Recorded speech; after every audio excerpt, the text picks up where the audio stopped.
These are 7 techniques and attitudes I've been using to improve my personal performance and get better at things, and it's a never-ending journey. And in the interest of sharing, here they are.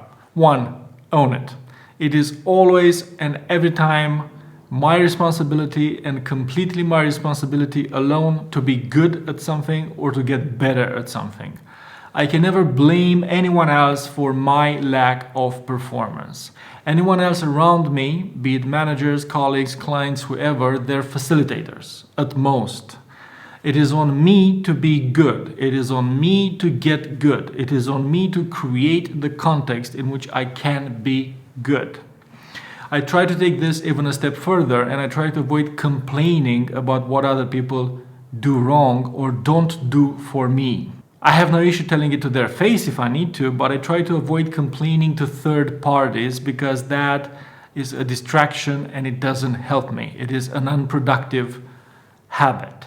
And if I happen to be in a place where that is truly not possible because of the people around me or because of other reasons, then it is also my responsibility to know that, to recognize that reality and leave that place. But I will not stay there complaining that I am not being allowed to grow while not doing anything about it. 2. Have a list. I always have a list with what's important on it. I have a list for the day, I have a list for the week, I have a list for the year. It's not a detailed plan. It's a list with the major objectives I want to achieve. The list can change, the list frequently changes, but I always know what my priorities are. And every time I'm stuck in something or every time I find myself not knowing what matters, I look at the list. 3. Fight it or accept it. No middle ground. In my work, and I'm sure it's true for you as well, I encounter many situations where I would do things differently. Every time I need to pick my battles. My resources, my energy, my time, they're limited.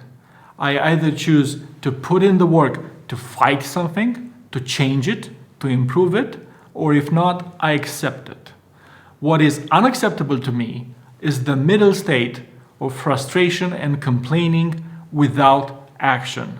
That is never a good option. I either fight it or I accept it.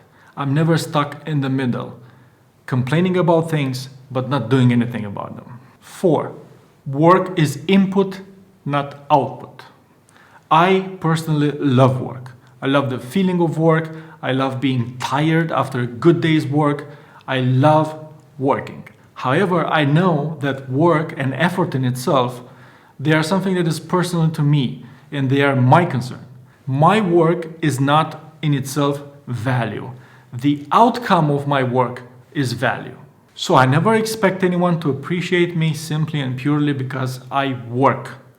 How much I work, when I work, how I work, that is my problem. What people care about is the results of my work that are a plus to them. 5. Start with the end.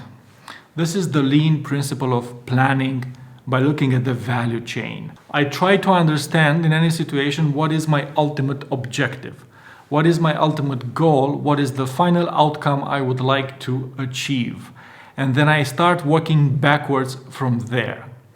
If I were to start from the beginning, I will likely find myself doing too many things and things that do not matter. I would over-engineer, I would overcomplicate, I would do things just because they seem right, but they do not necessarily lead me on the shortest path to the desired outcome. If on the other hand I start with the outcome in mind, then my job becomes to understand what is the minimum amount of work I can do to deliver the maximum amount of outcome, the most value for the minimal effort. That is my objective. 6. Talk and keep talking. I frequently find that the priorities of my clients change, their situations and realities in which they work change, my understanding of what needs to be done changes, and when I keep in touch with my clients and my partners and I show them intermediary results of my work and I show them how it's going and I get their feedback, I tend to deliver more value faster because I am more in tune with their real needs, their ever-changing real needs. And that makes me more performant. On the other hand, when I retreat to my corner and try to build the complete perfect thing and come out with it and say, ta-da, sometimes that's not what they wanted, sometimes it's too much, sometimes it's too little, sometimes it's just something else. Talking helps my performance. And 7, the confidence to make mistakes. The most important thing to me in getting better is trying new things, trying to do things in a different way, trying to do things faster, better, by using different techniques or technologies or approaches. And doing that inevitably will lead to mistakes, because when you do something you are not experienced with, you will make more mistakes.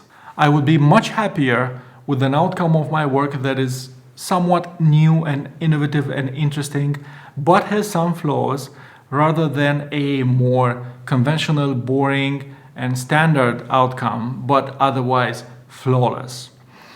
The value of something is not measured in the absence of mistakes.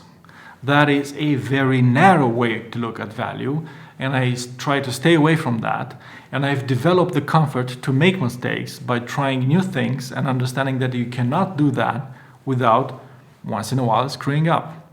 But if I start with the end in mind, and if I keep talking to my stakeholders, even these kind of mistakes become very manageable, because they are identified in time and they can be fixed and mitigated, and they are really no big deal at all. That's it, my 7 tips, techniques, and attitudes to improve my personal performance.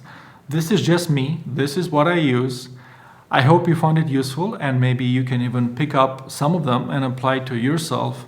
I personally recommend them anytime I manage to follow these principles, and I don't always do it 100% because I'm human and I sometimes forget about it. But when I manage to do it, it always helps me and it always makes me better. It makes me happier about my work, and it allows me to basically have better performance.